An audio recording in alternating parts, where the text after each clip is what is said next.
नाजरीन सलाम अलैकुम, मैं हूं गुलाम अब्बास, हाजिर हूं लेके आपका अपना प्रोग्राम क्या आप जानते हैं।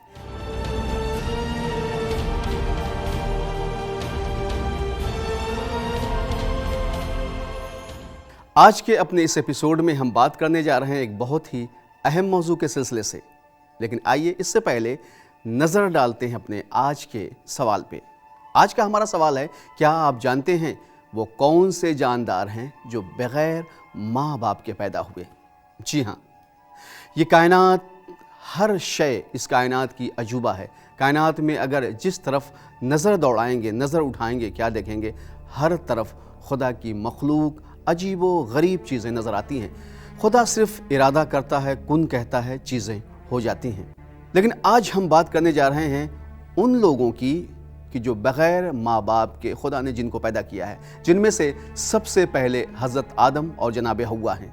हज़रत आदम और जनाब हव्वा को खुदा ने बग़ैर माँ बाप के पैदा किया और आप जन्नत में थे। लेकिन एक रोज़ खुदा की तरफ से हुक्म हुआ कि ऐ आदम, इस जन्नत में रहो, लेकिन उस दरख्त के करीब ना जाना और उसका फल भी ना खाना।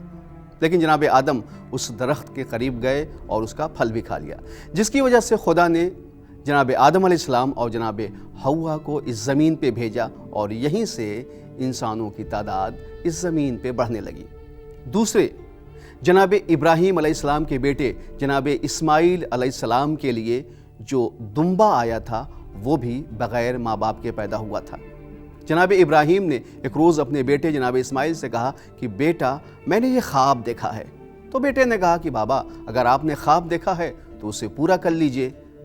बेटे ने जब ये कहा तो जनाब इब्राहीम अपने बेटे जनाब इस्माईल को लेके मिना के मैदान में पहुँचे और अपनी आँखों पे पट्टी बांध लेते हैं और चाहते हैं कि आपकी कुर्बानी दें कि इतने में खुदा की तरफ से एक दुम्बा आ जाता है जो जनाब इस्माईल अलैहिस्सलाम का फ़िदिया बन जाता है। तीसरे, वो जानदार कि जो बग़ैर माँ बाप के पैदा हुआ, वो है जनाब सालेह अलैहिस्सलाम की कौम की वो ऊँटनी है कि जो दो पहाड़ों के बीच से निकली थी। वाक़या कुछ इस तरह से है कि जनाब सालेह अलैहिस्सलाम की कौम कौम समूद थी, जिसने जनाब सालेह से कहा कि अगर आप नबी हैं तो कोई मोजज़ा दिखाइए। तो जनाब सालेह ने कहा कि क्या मोजज़ा देखना चाहते हो? तो उन्होंने कहा, अगर आप मोजज़ा दिखाना चाहते हैं तो हमें ये मोजज़ा दिखाइए कि सामने ये जो पहाड़ है ये दो टुकड़ों में हो जाए और इसके बीच से ऊँटनी का एक बच्चा निकल आए। जनाब सालेह ने जैसे ही सुना, खुदा से दुआ की। इतने में थोड़ी देर में क्या देखा लोगों ने जो वहाँ पे मौजूद थे कि पहाड़ दो टुकड़ों में हुआ और उससे ऊँटनी का एक बच्चा जो बड़ी तेज़ी के साथ निकलता हुआ बाहर आया। जैसे ही लोगों ने देखा उन्हें बड़ा ताज्जुब हुआ, ये ऊँटनी का बच्चा भी बग़ैर माँ बाप के पैदा हुआ था। चौथे, हज़रत मूसा अलैहिस्सलाम का अज़दहा।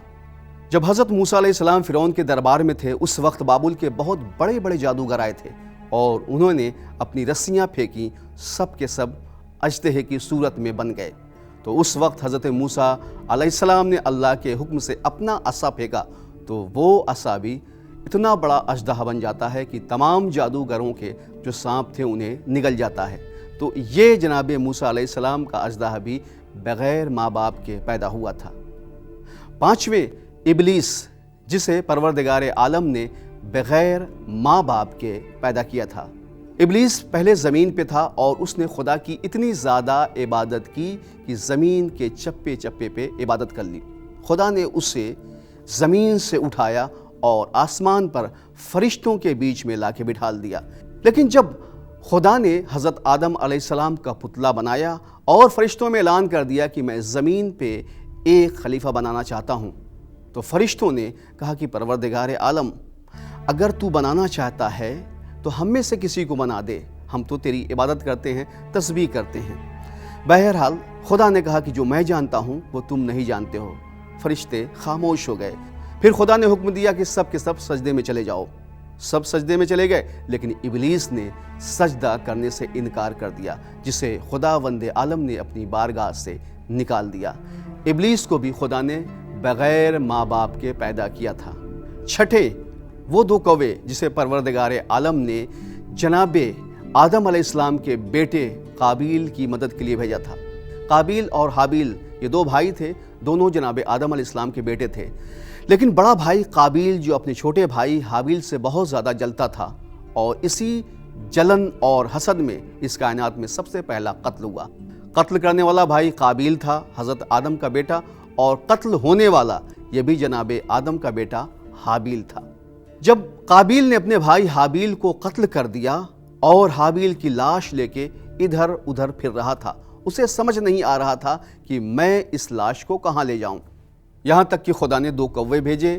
کوے آپس میں لڑتے ہیں، ایک نے دوسرے کو مار دیا اور پھر اپنے پنجے سے مٹی ہٹاتا ہے اور دوسرے کوے کو گھسیٹتا ہوا اس گڈھے میں لاتا ہے اور اوپر سے مٹی ڈال دیتا ہے۔